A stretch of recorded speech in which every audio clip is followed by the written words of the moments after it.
Assalamualaikum warahmatullahi wabarakatuh. Perkenalkan, nama saya Raden Ali Ridho Makarim Nabili, kelas 9B.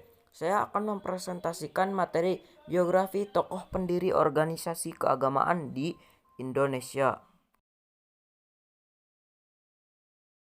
Kiai Haji Ahmad Dahlan lahir di Yogyakarta 1 Agustus 1868 dan wafat di Yogyakarta 23 Februari 1923, adalah seorang pahlawan nasional Indonesia. Beliau adalah putra keempat dari 7 bersaudara dari keluarga Kiai Haji Abu Bakar. Kiai Haji Abu Bakar adalah seorang ulama dan khatib terkemuka di Masjid Besar Kesultanan Yogyakarta pada masa itu. Dan ibu dari Kiai Haji Ahmad Dahlan adalah putri dari Haji Ibrahim yang juga menjabat penghulu Kesultanan Yogyakarta pada masa itu. Nama panggilan Kiai Haji Ahmad Dahlan adalah Muhammad Darwisi. Ia merupakan anak keempat dari 7 orang bersaudara yang keseluruhannya saudaranya perempuan, kecuali adik bungsunya. Dalam silsilah, ia termasuk keturunan yang ke-12 dari Maulana Malik Ibrahim, seorang wali besar dan seorang yang terkemuka di antara wali Songo, dan yang merupakan pelopor pertama dari penyebaran dan pengembangan Islam di tanah Jawa, Kutojo dan Safwan 1991. Adapun silsilahnya ialah Muhammad Darwisi Ahmad Dahlan bin Kiai Haji bin Abu Bakar, Kiai Haji Muhammad Sulaiman bin Kiai Murtado bin Kiai Ilyas bin Demang Jurung Juru Kapindon bin Demang Jurung Juru Sapisan bin Maulana Sulaiman Ki Ageng Gribig atau Jatinom bin Maulana Muhammad Fadullah atau Prapen bin Maulana Ainul Yakin bin Maulana Ishak bin Maulana Malik Ibrahim Yunus Salam 1968. Pada umur 15 tahun, beliau pergi haji dan tinggal di Mekah selama 5 tahun. Pada periode ini, Ahmad Dahlan mulai berinteraksi dengan pemikiran-pemikiran pembaharuan dalam Islam seperti Muhammad Abduh Al-Afghani, Rashid Ridho, dan Ibnu Taimiyah. Ketika pulang kembali ke kampungnya tahun 1888, beliau berganti nama menjadi Ahmad Dahlan. Pada tahun 1903, beliau bertolak kembali ke Mekah dan menetap selama 2 tahun. Pada masa ini, beliau sempat berguru kepada Syekh Ahmad Khatib, yang juga guru pendiri NU, Kiai Haji Hashim Asy'ari pada tahun 1912. Ia mendirikan Muhammadiyah di Kampung Kauman, Yogyakarta. Sepulang dari Mekah, ia menikah dengan Siti Walidah, sepupunya sendiri, anak Kiai penghulu Haji Fadil, yang kelak dikenal dengan Nyai Ahmad Dahlan, seorang pahlawan nasional dan pendiri Aisyah. Dari perkawinannya dengan Siti Walidah, Kiai Haji Ahmad Dahlan mendapat 6 orang anak, yaitu Johanah Siraj Dahlan, Siti Bushro Irfan Dahlan, Siti Aisyah, Siti Zahroh Kutojo, dan Safwan 1991. Di samping itu, Kiai Haji Ahmad Dahlan pernah pula menikahi Nyai Abdullah Janda. Haji Abdullah juga pernah menikahi Nyai Raum, adik Kiai Munawir Krapyak. Kiai Haji Ahmad Dahlan juga mempunyai putra dari perkawinannya dengan ibu Nyai Aisyah, adik ajengan penghulu Cianjur yang bernama Dandana. Beliau pernah pula menikah dengan Nyai Yasin Pakualaman, Yogyakarta, dan beliau dimakamkan di Karangkajen, Yogyakarta. Di samping aktif dalam mengulirkan gagasannya tentang gerakan dakwah Muhammadiyah, ia juga tidak lupa akan tugasnya sebagai pribadi yang mempunyai tanggung jawab pada keluarganya. Di samping itu, ia juga dikenal sebagai seorang wirausahawan yang cukup berhasil dengan berdagang batik, yang saat itu merupakan profesi entrepreneurship yang cukup mengejala di masyarakat.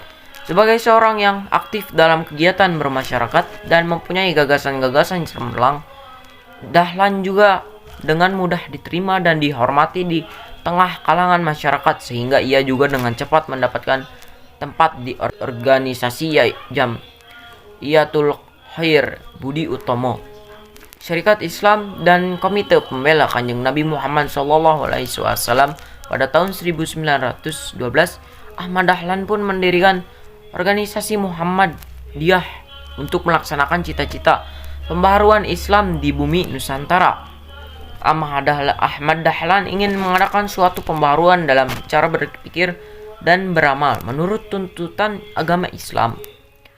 Ia ingin mengajak umat Islam Indonesia untuk kembali hidup menurut tuntunan Al-Quran dan hadis.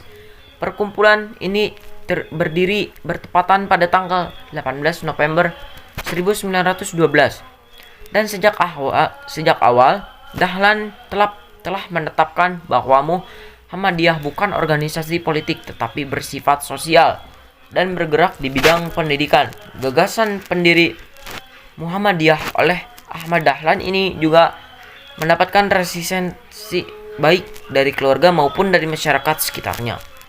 Berbagai fitnahan, tuduhan, dan hasutan datang bertubi-tubi kepadanya.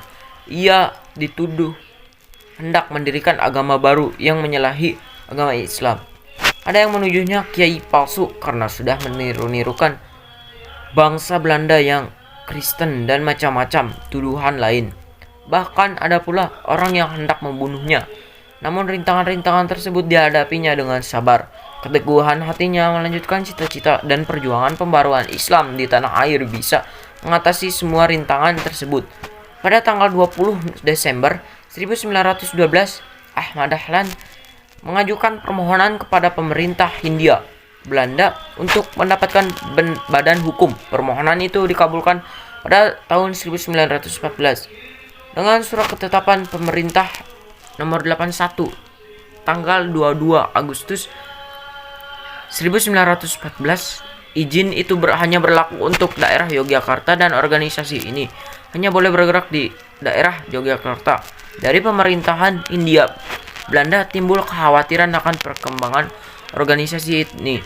Itulah sebabnya kegiatannya dibatasi. Walaupun Muhammadiyah dibatasi, tetapi di daerah seperti Serandakan, Wonosari, dan Imogiri dan lain-lain tempat telah berdiri cabang Muhammadiyah. Hal ini jelas bertentangan dengan keinginan pemerintah Hindia Belanda. Untuk mengatasinya, maka Kiai Haji Ahmad Dahlan menyiasatinya dengan menganjurkan agar cabang Muhammadiyah di luar Yogyakarta memakai nama lain, misalnya Nurul Islam di Pekalongan, Ujung Pandang dengan nama Al-Munir di Garut dengan nama Ahmadiyah, sedangkan di Solo berdiri Perkampungan Sidik Amanah Tabligh Fatonah SATFF yang mendapatkan pimpinan dari cabang Muhammadiyah. Bahkan dalam kota Yogyakarta sendiri ia menganjurkan adanya jamaah dan perkumpulan untuk mengadakan pengajian dan menjalankan kepentingan Islam. Perkumpulan dan jamaah ini mendapatkan bimbingan dari Muhammadiyah, yang diantaranya ialah Ikhwanul Muslimin, Taqwimuddin, Cahaya Muda, Hambudi Suci, Hayatul Qulub, Pria Utama, Dewan Islam, Taharatul Qulub, Taharatul Aba, Ta'awanul alal birri, Ta'aruf bima kanu wal fajri wal asri, Jamiatul Muslimin, Syahratul Mubtadi, Kutojo, dan Safwan. Gagasan pembaruan Muhammadiyah disebarluaskan oleh Ahmad Dahlan dengan mengadakan tabligh ke berbagai kota, di samping juga melalui relasi-relasi dagang yang memilikinya. Gagasan ini ternyata mendapatkan sambutan yang besar dari masyarakat di berbagai kota di Indonesia. Ulama-ulama dari berbagai daerah lain berdatangan kepadanya untuk menyatakan dukungan kepada Muhammadiyah.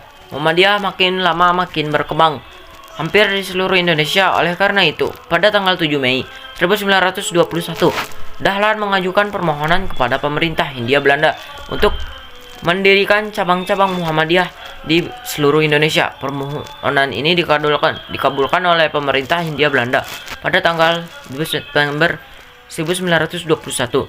Sebagai seorang yang demokratis dalam melaksanakan aktivitas gerakan dakwah Muhammadiyah, Dahlan juga memfasilitasi para anggota Muhammadiyah untuk proses evaluasi kerja pemilihan pemimpin dalam Muhammadiyah. Selama hidupnya dalam aktivitas gerakan dakwah Muhammadiyah telah diselenggarakan 12 kali pertemuan anggota, sekali dalam setahun, yang saat itu dipakai istilah Allgemeine Vergadering, persidangan umum. Tahun 1912 mendirikan organisasi Muhammadiyah mempelopori bangkitan umat Islam untuk menyadari nasibnya sebagai bangsa terjajah yang masih harus belajar dan berbuat. Memiliki gagasan pembaharuan Muhammadiyah disebarluaskan oleh Muhammad Dahlan dengan mengadakan tabligh ke berbagai kota. Tahun 1912 mengajukan permohonan kepada pemerintah Hindia Belanda untuk mendapatkan badan hukum. Permohonan itu dikabulkan pada tahun 1914 dengan surat ketetapan pemerintah nomor 81 tanggal 22 Agustus 1914. Izin itu hanya berlaku untuk daerah Yogyakarta dan organisasi ini hanya boleh bergerak di daerah Yogyakarta. Tahun 1921 mengajukan permohonan kepada pemerintah Hindia Belanda untuk mendirikan cabang-cabang Muhammadiyah di seluruh Indonesia. Permohonan ini dikabulkan oleh pemerintah Hindia Belanda pada tanggal 2 September 1921. Desa Kauman dari kampung kecil di Yogyakarta, inilah Muhammadiyah menyebar ke seluruh wilayah Indonesia, membawa Al-Quran, Sunnah, dan ijtihad. Muhammadiyah begitu orang kebanyakan menyebut merupakan mereka sebuah gerakan sosial agama yang mampu membumikan makna Islam pada tataran kultural, rasional, dan dinamis.